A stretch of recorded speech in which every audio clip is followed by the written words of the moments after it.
Alright, so not the best backdrop for a video, but using what I have at the moment. This is actually my parents' garage. I keep some of my axes here. Well, this is majority of everything I have right here on this rack. Pretty sad. If you got any axes you want to send me, let me know because I need some. Anyways, I just wanted to give a thank you and a shout out to Ben Scott for giving me a shout out on one of his more recent videos. I went from about 10 subscribers to close to 40 just within a day or two's time frame from people seeing that video.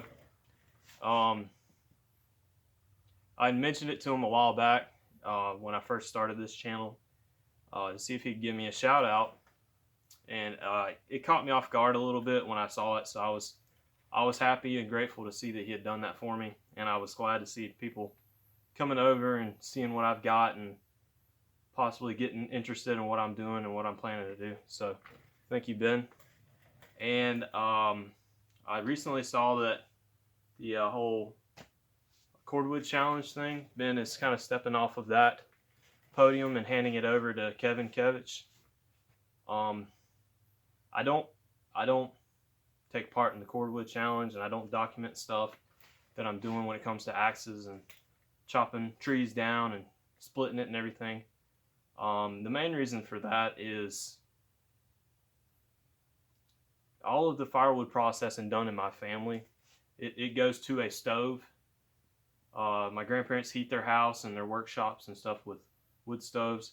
So, I mean, my grandpa has built several wood splitters. So we just use those. And of course chainsaws, because they're looking to put away, I don't know, 3-4 cords a year during the wintertime where it's plenty cool that you can get out and feel comfortable and work in the out in the weather. So yeah, most of my cordwood related challenge stuff actually goes to my grandparents, and it's just easier on me and easier on my grandfather if we just use the tools he's been using ever since he was coming up. So, but I think back to the whole transition of power, I think Kevin's going to do a good job. You can tell he's got a good camera now, or he has a good camera, and is able to make things more cinematic, and he's got the land to do some interesting stuff on. So yeah, I think it's going to be a good thing. I hate to see Ben not carrying it on anymore, but understand that things change. I'm pretty sure that Ben is in a whole nother different part of the continent or country that he comes from. So yeah, he's got a lot on his hands, and he's trying to come up with video ideas and stuff. So it's best that he focuses his time on making interesting content, as well as pass that torch on to someone else. So, and good luck to you, Kevin, with that. Hopefully there's a lot of people that participate in that this year. I like your mini challenges. I think they're cool. I might take part in some of them depending on what I'm about to talk about. But yeah, I look forward to this year and what it'll bring in the axe community. The next thing I want to talk about, for the 40 some subscribers I have now, some of you actually subscribed and then recently left, so I don't know what the deal is with that, but whatever. But for the ones who like really interested in what's going on with me and where have I been and stuff, I've been extremely sick. I've had a hard time ever since end of November. I've been having issues with chopping. I haven't had the endurance. My heart has felt extremely weak.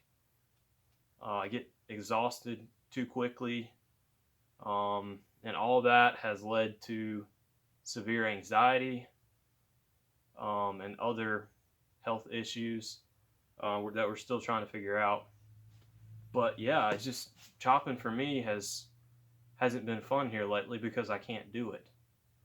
And the anxiety is coming from the thought of I've invested so much time in training myself, getting gear up, and just focusing my entire existence on becoming a future timber sport athlete. And the recent events have made me think that I'm going to have to give that up. I've got some doctor's appointments set up. I've actually been to the ER here recently because it got to the point where I thought I might be dying. Luckily, I made it through that. It was extremely rough, but yeah, I'm back and getting out and doing stuff.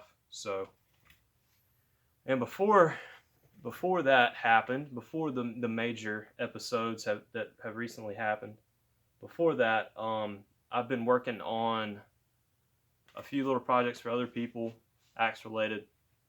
I've actually bought 2 Hoffman handles, made a whole video on that. Not sure if I want to put that out there or not though. But bought 2 Hoffman handles. Pause. Yeah, I bought the 2 Hoffman handles and had plans to have a Jersey axe shootout with those 2 handles. And that, I don't think that's going to work out the way I was planning it to.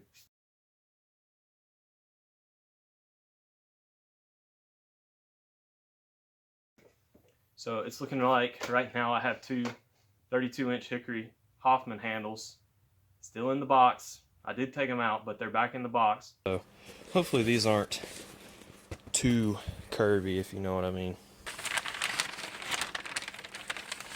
God, diggity. Jeez. Yeah, I'd say that's curvy. Good Lord. I've got no plans for them at the moment, so, and I'm in the whole $120-ish for those. So, but I've been messing around with that. The main project I've been working on is something for myself.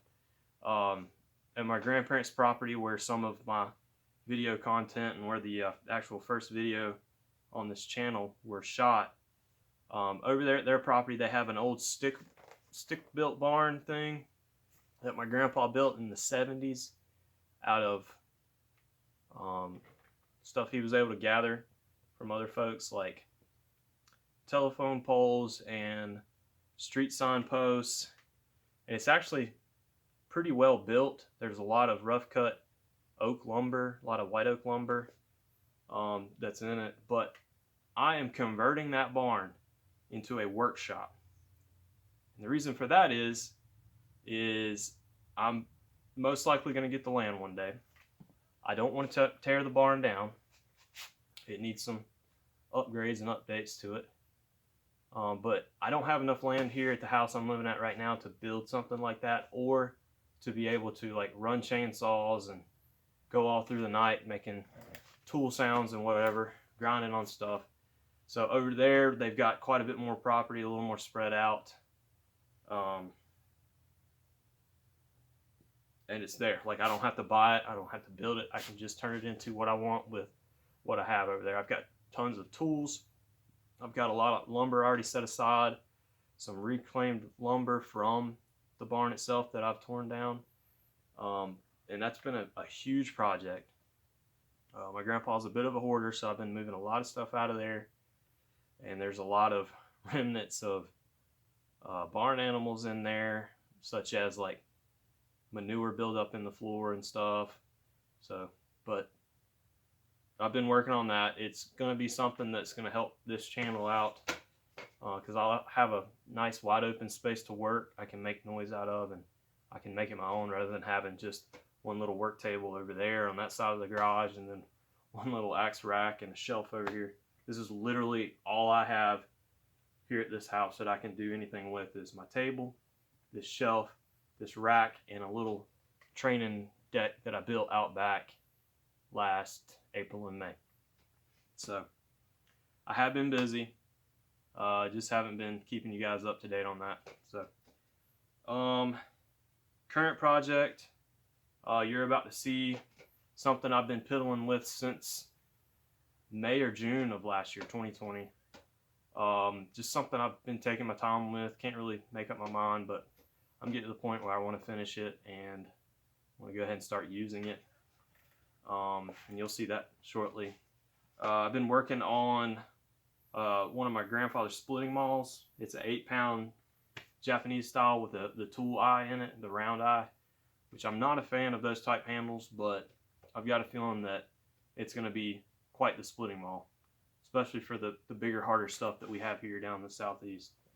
So I've actually almost completed that video. All I need to do is film me going out and using it and comparing it and stuff. But the only reason that video hasn't come out yet is because of my health issues that I've had recently. So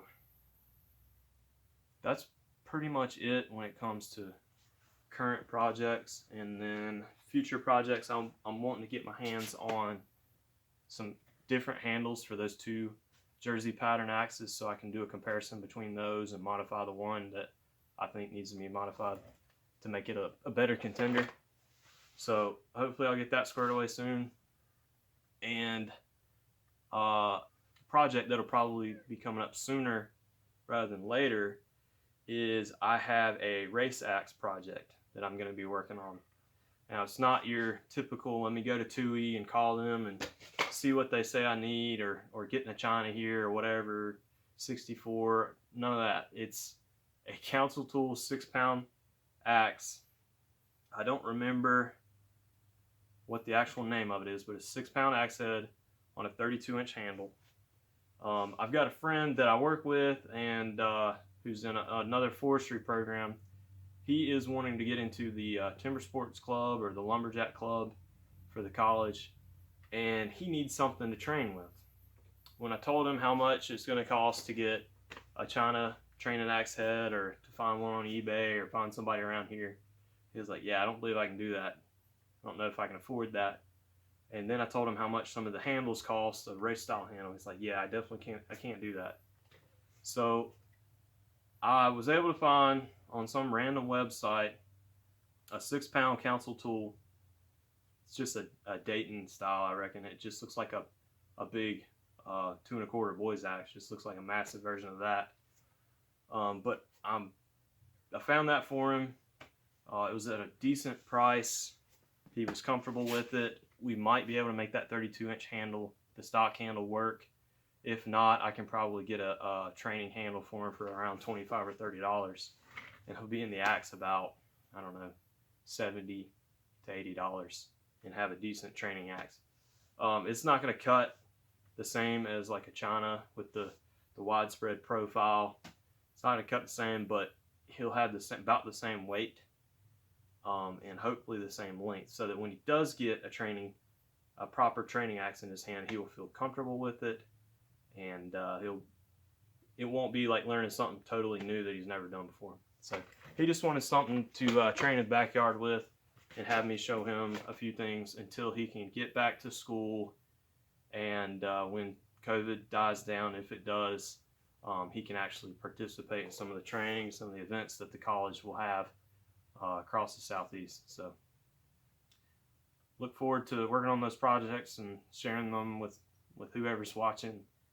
And I appreciate everybody who decided to click the old subscribe button. It means a lot. And if you have anybody you know that would be interested in this kind of stuff, tell them about me. Like my stuff so other people see it. And yeah, Happy New Year. Thanks for hanging in there.